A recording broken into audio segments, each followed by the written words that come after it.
Hey everyone, welcome back to the Venture Kills vlog. This is part number 2 on reasons why you should never take money from a VC. If you missed part number 1, first of all, that's about the best content I've ever put out on YouTube. Also the only content I've ever put out on YouTube.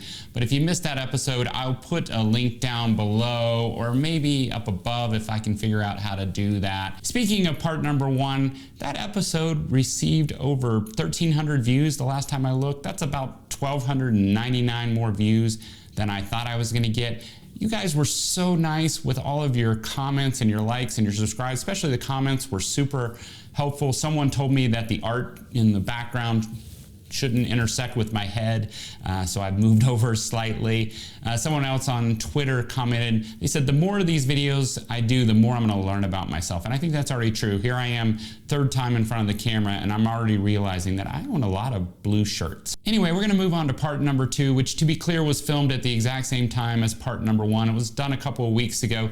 So fun to go back and watch a younger, more innocent me, so wide-eyed and optimistic, spewing about venture capital. I think you'll enjoy this episode because it's a lot shorter than the last episode, which is a huge benefit. So I appreciate you tuning in. Keep liking and subscribing, and I'll come back and talk to you on the other side of this. Okay, on to point number 2. If you take VC money, you're gonna eventually have to sell your baby. It is incredulous to me how many founders don't realize that the moment they take money from a VC, they are on course to sell their business. Institutional investors need to get a return on their investment. So let's start from the beginning.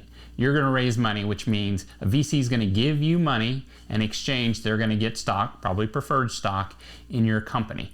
That stock, they're hoping, will increase in value, and then someday they'll be able to make that stock liquid by selling it to someone else, which means one of two things are gonna have to happen with your business at some point if you're gonna live up to your commitment to your investors that they're gonna be able to get a return. You're either gonna have to sell your business or you're gonna have to take your business public. Now you could say, hey Moody, taking my company public, that's not really selling it. I'll still, control the business. Sure, and just because I'm married doesn't mean I'm no longer my own man and I get to make my own decisions.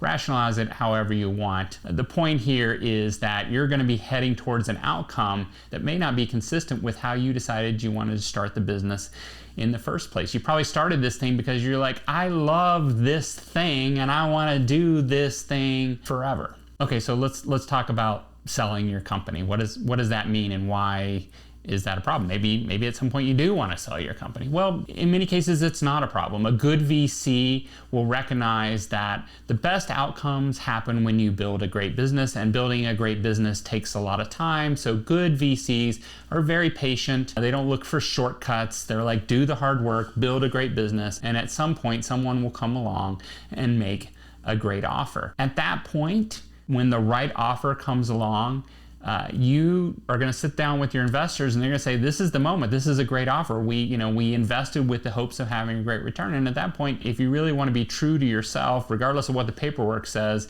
and be true to the investors who believed in you early, you're going to need to sell. To be clear, this is the best case scenario where things have gone really well. There are plenty of scenarios where things don't go well and there's much more friction. So let's take the case where you've started to build a business and things are going fine, but not great. You run out of money because you've been spending money and you realize you're not going to be able to raise more money. Now what happens? You're running low on cash. Maybe your thought is, hey, you know what? I'll just cut back a lot of expenses. I'll run this thing much smaller. Actually, having fewer employees would mean less headaches. That sounds pretty good. Why can't I just do that? Well, it kind of brings us back to point number 1. What you're really saying is, hey, can I just make this a lifestyle business? Like, I'll just run a small business and I'll make some money.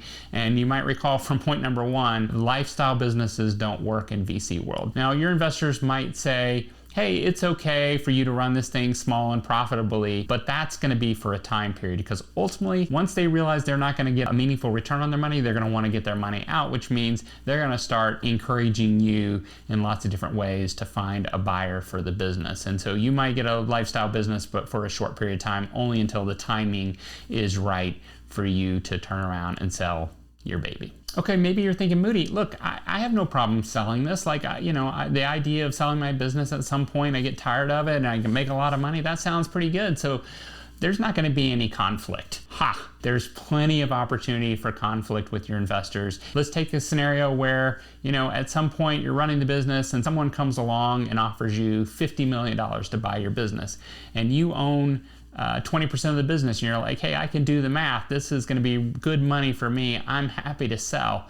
Well, just because you want to sell doesn't mean your investors want to sell. In this case, there's lots of reasons why investors might not want to sell. Maybe the last investors invested at near a $50 million valuation. So they're in a transaction, they're basically going to get something close to their money back, and that's not going to be interesting for them. So they're going to want you to keep going even though you don't want to. And if you took money at a $50 million valuation, you owe it to those investors. You were committing to them that you could get them a return on that money. So to then turn around and agree to sell it in a situation where the investors are not going to get money is not really true to the commitment you had with them going into the relationship. Now you might be thinking, hey, look, I'm savvy. I've read venture deals. I know about control. I know about voting rights. Legally, we can handle all this. And maybe that's true, probably not, but maybe that's true. But that's kind of missing the whole point. You're entering into a relationship with a VC when you take money from a venture capitalist, and you want to enter into that relationship in good faith. And you need to understand from the very beginning that the expectation from the investors is they're going to want to be able to get their money out, and they're going to want to be able to get the type of return that is interesting to them.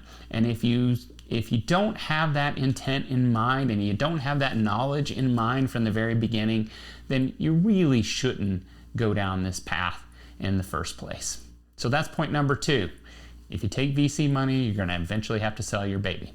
All right, let's move on. And I'm back. One thing that I noticed rewatching that episode is there was something missing. I didn't make fun of myself or VCs nearly enough. I promise you in part 3, I'm going to make up for that in a big way, including an interview with myself and some special effects. Of the 3 parts, I assure you part number 3 is definitely the most entertaining. I know that's a low bar, but it will definitely be the best of the 3. So I hope you'll tune in for that one. Again, thanks so much for all the likes and subscribes and the comments. Keep the comments going. Tell me what you want to see next. I really want to hear from you. Until then, hope you're staying safe and healthy, and we'll see you soon. Cheers.